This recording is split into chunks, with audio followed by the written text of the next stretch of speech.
Hi, and welcome back to the channel. Today we are uncover the fundamental truths that every aspiring coder should know before beginning their coding journey. In today's video, we are dive into 7 truths before starting coding, whether you are a beginner or looking to refresh your coding knowledge. These truths provide invaluable insights to set you on the right path. So let's get started. Here are some truths about learning to code. First one, it is a journey, not destination.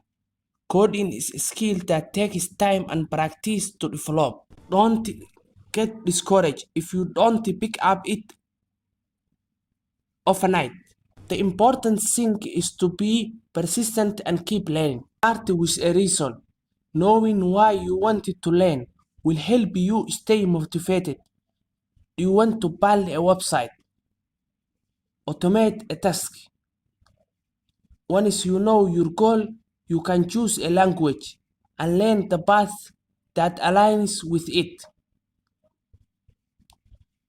There is no one-size-fits-all approach. There are many different ways to learn code.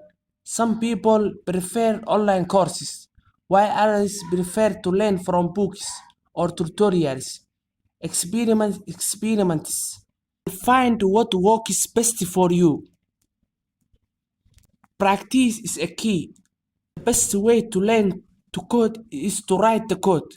Set aside time each day or week to work on coding projects. This will help you to solidify your understanding of concepts and improve your problem-solving skill.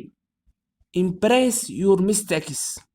Everyone makes mistakes when they are learning to code. The important thing is to learn from your mistakes and keep moving forward. It is not about memorizing syntax. While you understanding the syntax is important, coding is more about problem solving and critical thinking. Focus on learning the core concepts of programming and how to apply them to solve problems. Lastly, lifelong learning. The tech world is consistently evolving, so there is always something new to learn. Embrace a growth mindset. Enjoy the challenge of staying up to date with the latest trend and technologies.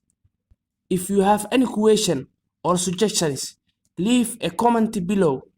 Let's discuss. Don't forget to like, subscribe for more tech contents. Thank you for watching.